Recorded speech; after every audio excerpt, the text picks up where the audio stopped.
Jusqu'à 9 h, Good Morning Business.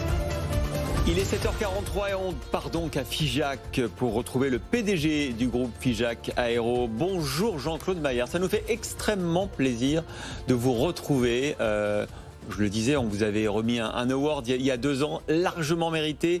Puis il y a eu la crise évidemment du Covid, la crise de l'aéronautique. Vous êtes présent sur tous les plus grands programmes de l'aéronautique mondiale et donc vous avez été frappé de plein fouet. Comment allez-vous, Jean-Claude Maillard, aujourd'hui ?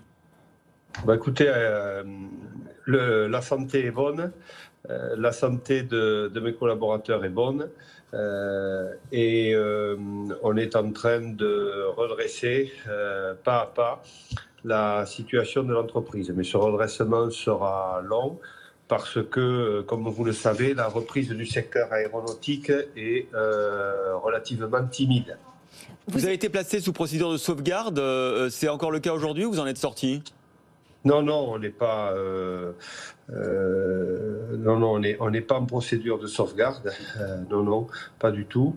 Mais vous avez été. Vous avez été placé à un moment donné, non ? Je crois quand même. Non. Pendant la crise, non ? Non. Ah d'accord, je croyais. Bon, tant mieux. Non. On a simplement un niveau de dette substantiel qui correspond à la forte dynamique qu'a connue la société dans la tranche de vie 2010-2020. Ah oui. Nous avons eu une croissance moyenne annuelle de 20% par an, ce qui est dans l'industrie complètement hors norme. Et cette croissance forte s'est faite avec de l'endettement pour financer nos investissements.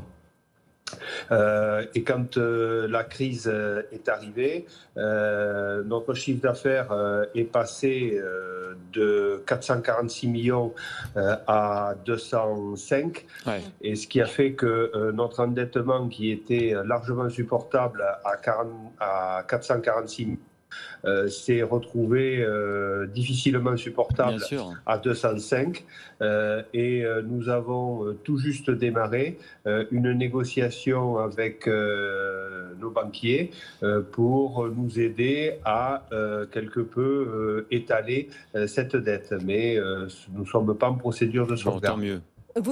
La convalescence est à la hauteur du choc et évidemment vous estimez qu'il faudra 4 à 5 ans pour revenir à votre niveau d'avant-crise. Ça paraît très long. Oui, c'est long parce que le principal programme avion qui conditionne notre chiffre d'affaires, c'est l'A350, qui est un avion moyen long courrier. Donc, comme son nom l'indique, un avion qui est prévu pour faire de longues distances, la plupart transcontinentales. Et quand on connaît les conditions sanitaires d'arrivée dans les pays ou de retour dans le pays d'origine, cela limite considérablement ces vols.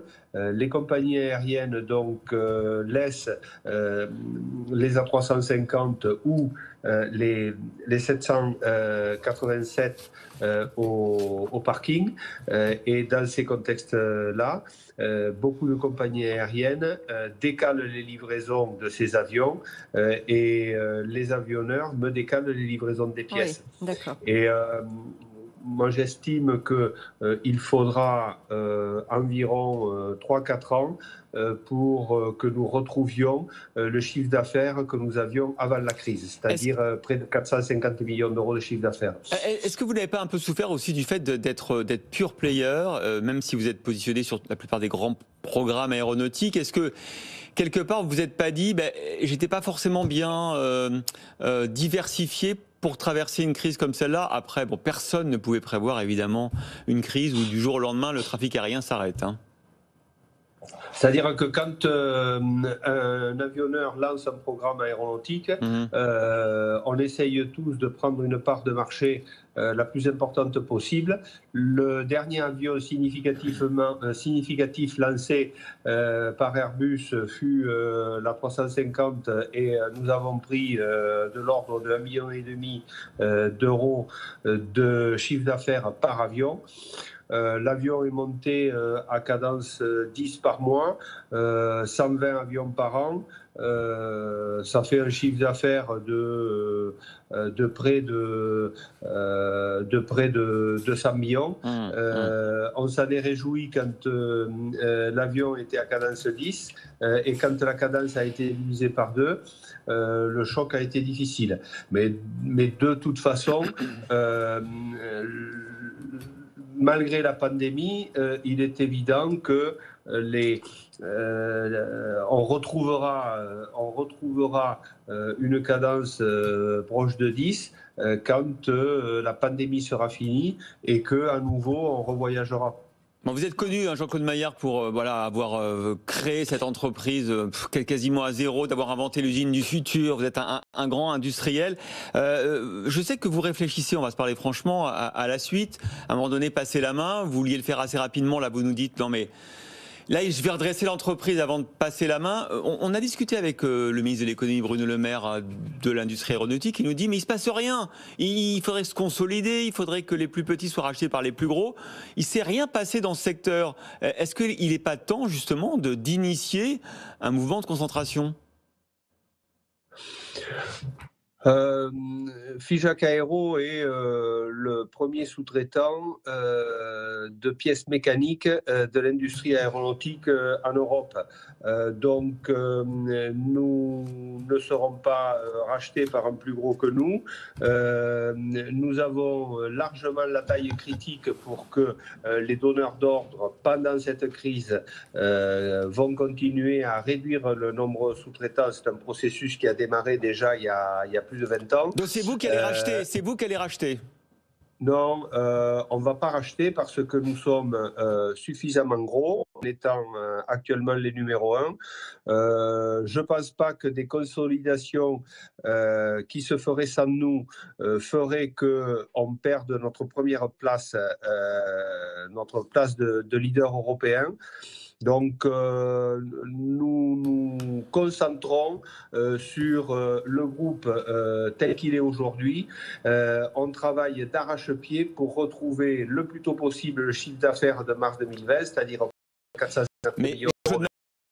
Vous avez dit que la société quand nous aurons au moins retrouvé la crise. Donc, il y a une perspective quand même. Oui. Qui la société ?